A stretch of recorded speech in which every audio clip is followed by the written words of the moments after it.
President Trump has been in office for less than 4 weeks, but if you pick up the front page of the Washington Post today, they claim the White House is already in, yes, crisis mode.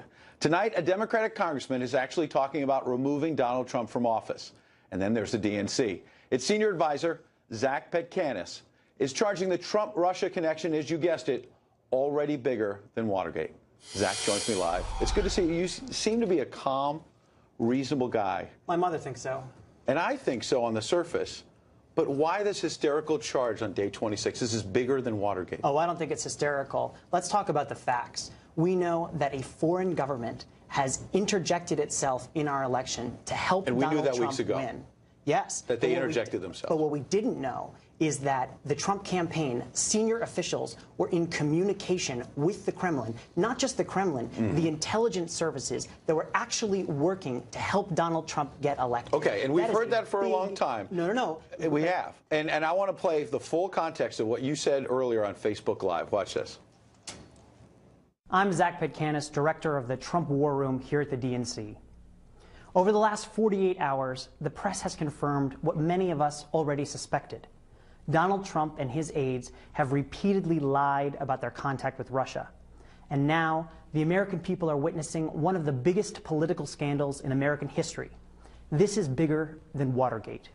Okay, and look at what you said in there. You said President Trump, not just his aides, President Trump has, quote, repeatedly lied about contact with Russia. That's correct. When did the president lie? On January 11th.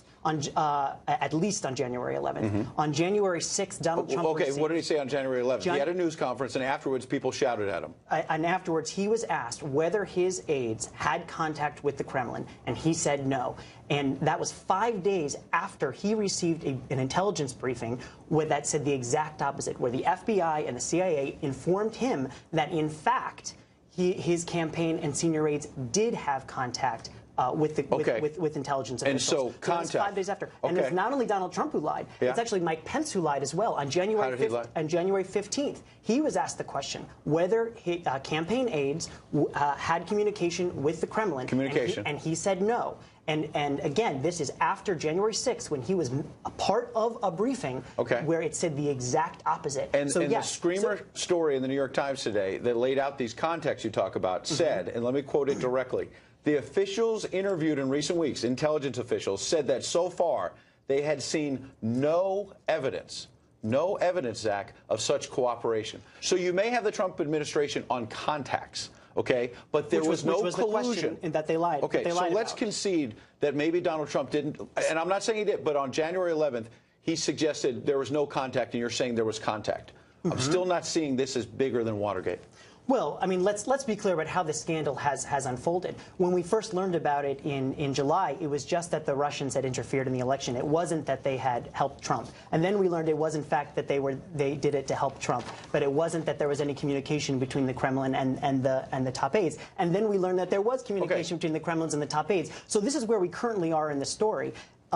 And what we need to do is we need to find out more information, which is why we need an independent, transparent investigation that can start to get to the bottom of this. But there are Democrats talking about impeachment. I'm still not hearing Watergate. I want to make 2 quick points. Robbie Mook, the former Clinton campaign manager, was on CNN. I'm going to summarize it. He said there are parallels to Watergate, just as you have. It seems like talking points are going around. But CNN themselves, we have a full screen here, said, quote, Trump aides were in constant touch with senior Russian officials during the campaign, but officials emphasized that communications between campaign staff and representatives of foreign governments are not unusual, that this is not unusual. That's what CNN says. And then let's look at the list of what happened in Watergate. And then I'm going to give you as much time as you need. Okay, because you're missing a piece. Okay, a total of 69 people were charged with crimes.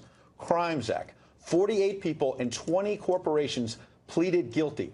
Some of those convicted were major players, the Attorney General, the White House counsel, dozens of people. We have a whole list on the screen there. So you have CNN saying it's not unusual for there to be communications between the campaign and foreign government, any campaign, number one. And number two, the New York Times themselves, in this screamer of a story, said today, there is no evidence of collusion. How is this Watergate? What you are missing here is that they also said that what is unusual is the frequency of the contact, as well as the level of the aides, the seniority of the aides that was in communication with Russian intelligence agents. And let's remember that we are just at the beginning of this scandal that's unfolding. There have already been 3 resignations from the Donald Trump operation. 3 resignations because of General Flynn. We have General Flynn. We have Paul Manafort, who because of that his, didn't have his anything. connection. He said today that he didn't that he spoke to 1 Russian official and that it's being exaggerated. He didn't resign over that. Well, good thing this White House. But hold on, you just said he resigned over this. He did not resign over that. He got pushed out of the campaign. He absolutely resigned over it. He didn't. He says he didn't. Who's the third one? I'm sorry, but I'm going to press this point. Paul Manafort resigned amidst the FBI closing in on his communication and potential coordination with the Russians. That is a fact. Here we are months later, and we haven't seen anything from the FBI Manafort. Maybe something will happen. Who's the third official? You said 3 officials resigned. Not true. And then there's Carter Page, who was a foreign policy advisor who resigned during the campaign after meeting with Russian officials who were under sanction, including the Russian official who was supposedly in charge of intelligence gathering on U.S. elections. Okay, so I want to go back to something important you said a moment ago. You're throwing out all kinds of things. You're saying there should be an investigation. Yes. No, but you're saying it's bigger than Watergate, and there should be an investigation. There's already several congressional committees that are looking at this, including Republicans like Lindsey Graham, who's not exactly a friend of President Trump. But I want to make another important point. Democratic Congressman Earl Blumenauer today formed a panel to look at how to remove a president from office. And it said in part in The Hill today, Blumenauer said he became concerned about the amendment's potential shortcomings after growing worried over President Trump's behavior. He pointed to Trump's claim that there was sunny weather during his inauguration when, in fact, it rained. What is going on in the Democratic Party right now? If the president says it was sunny, but it actually rained, are you ready to remove him from office over that? I'm going to let Earl Blumenauer speak. So do you disavow and you say this is a silly exercise by a Democratic congressman? I don't know anything about that committee. What I do know about the committees that we do need, and those are independent investigations, something that Senator Graham said that he was open to, and that is a select committee, a bipartisan select committee that is formed specifically to investigate these. So let's say that tomorrow the Trump administration somehow magically says we're for an independent bipartisan investigation of all of this. Amazing. The Democratic National Committee has already come out and said it's bigger than Watergate. So you've prejudged that investigation, haven't you? The investigation has so much to uncover. For example, but so much to uncover. You've called it bigger than Watergate before it's uncovered anything. The investigation hasn't even fully started.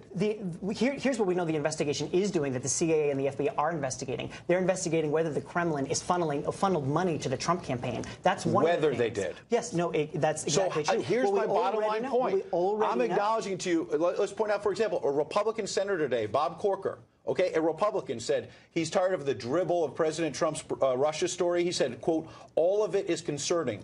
All of it is very concerning. I'm acknowledging to you there are senior Republicans like Bob Corker saying this could be a problem, but could be. You're out there. I'm going to give you this is the last.